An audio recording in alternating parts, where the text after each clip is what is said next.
My name is Elizabeth Moreau. I turned 73 last spring. For the last 4.5 years, I had been the invisible pillar holding up the life of my only daughter Claire and her husband Julian. Not because they asked nicely, they rarely asked at all anymore. They simply assumed. And I, fool that I was, kept delivering. It began innocently enough after Julian lost his job in late 2020.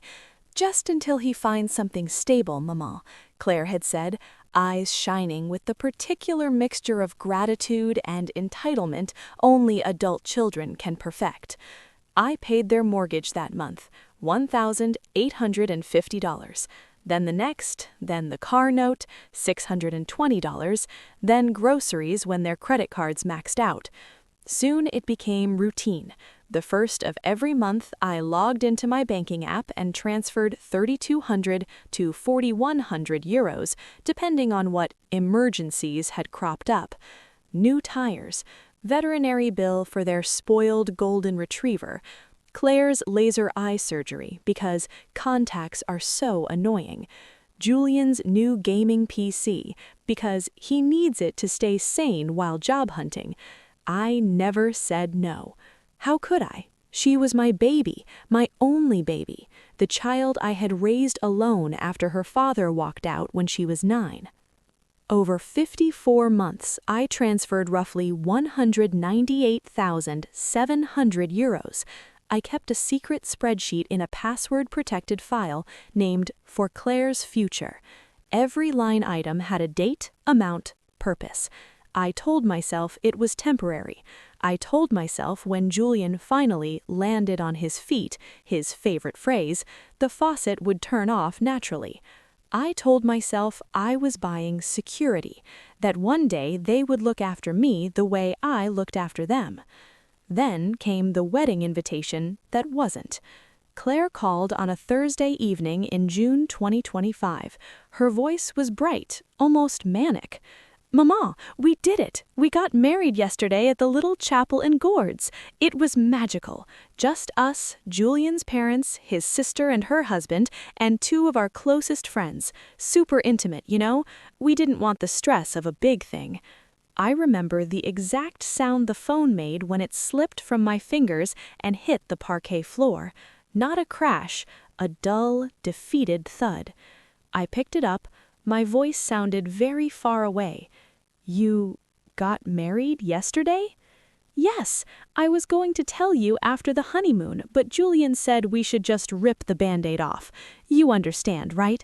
You hate crowds and travel and fancy dresses. We didn't want to put you through all that."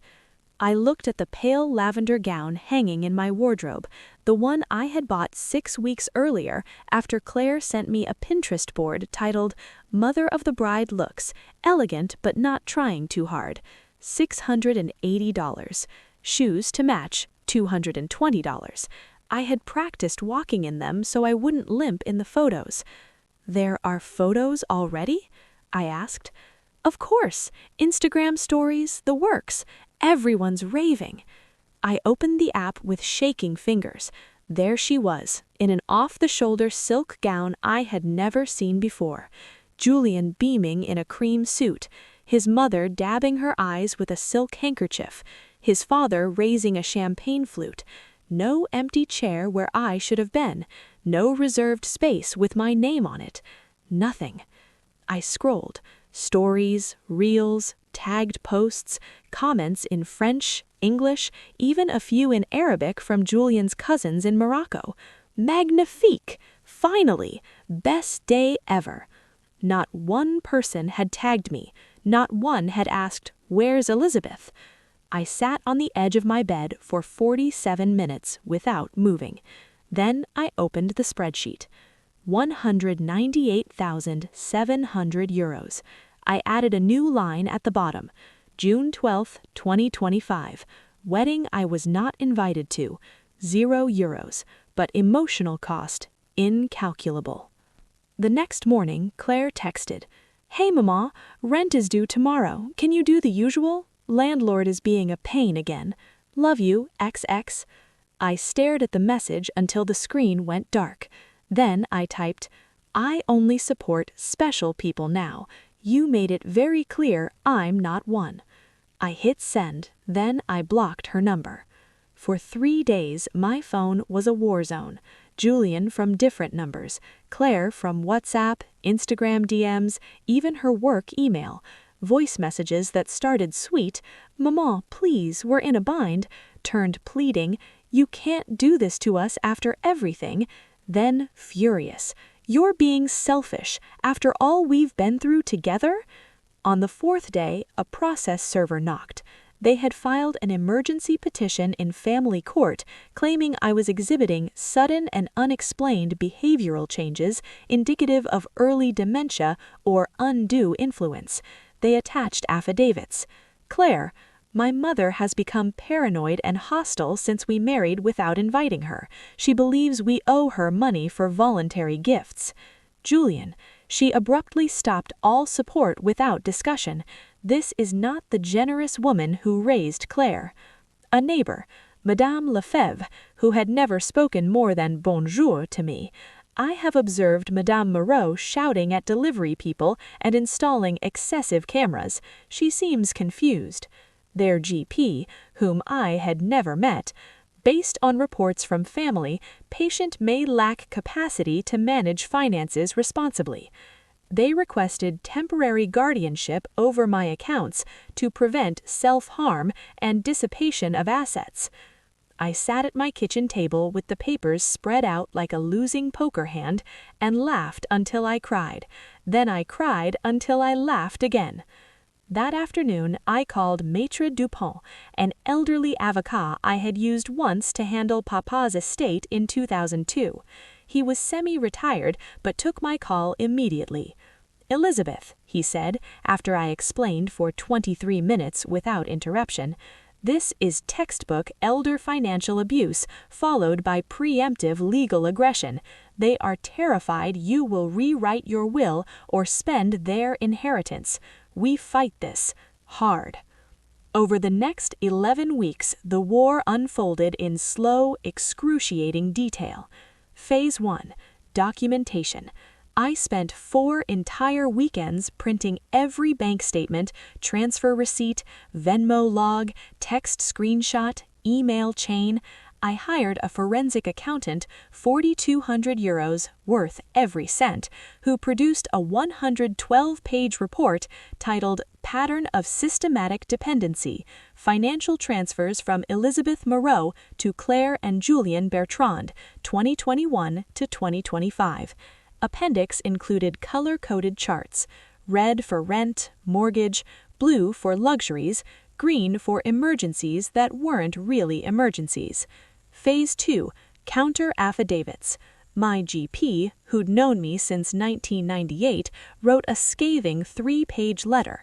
Madame Moreau scores 30 out of 30 on MOCA. Orientation, memory, executive function, all intact. No sign of cognitive impairment. My optometrist, dentist, Pilates instructor, and the woman who cuts my hair all provided character statements. Madame Garnier, my downstairs neighbor who actually liked me, testified that the shouting at delivery people was me politely refusing to accept packages addressed to Claire that the courier tried to leave with me. Phase 3, the competency evaluation. Court-ordered psychiatric exam, 3 hours.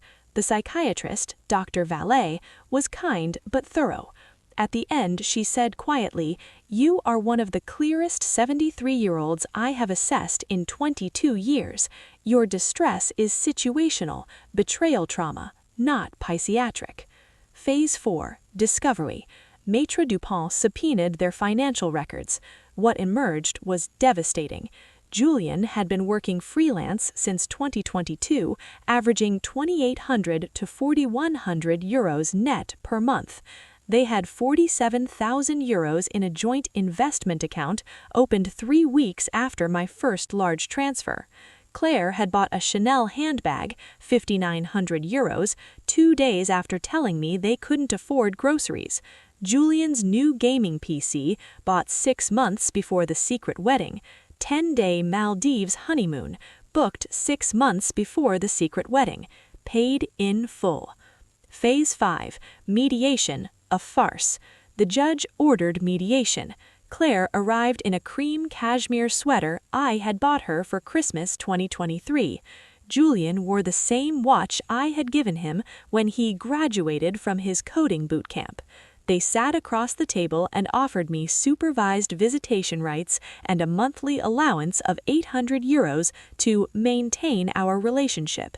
I looked at Maître Dupont. He nodded once. I stood up. I decline. I would rather spend my money on people who see me as a human being, not a walking ATM. Phase 6, the hearing, November 14, 2025. Packed courtroom. Claire cried on the stand, real tears this time. Julian stared at the floor. Their lawyer tried to spin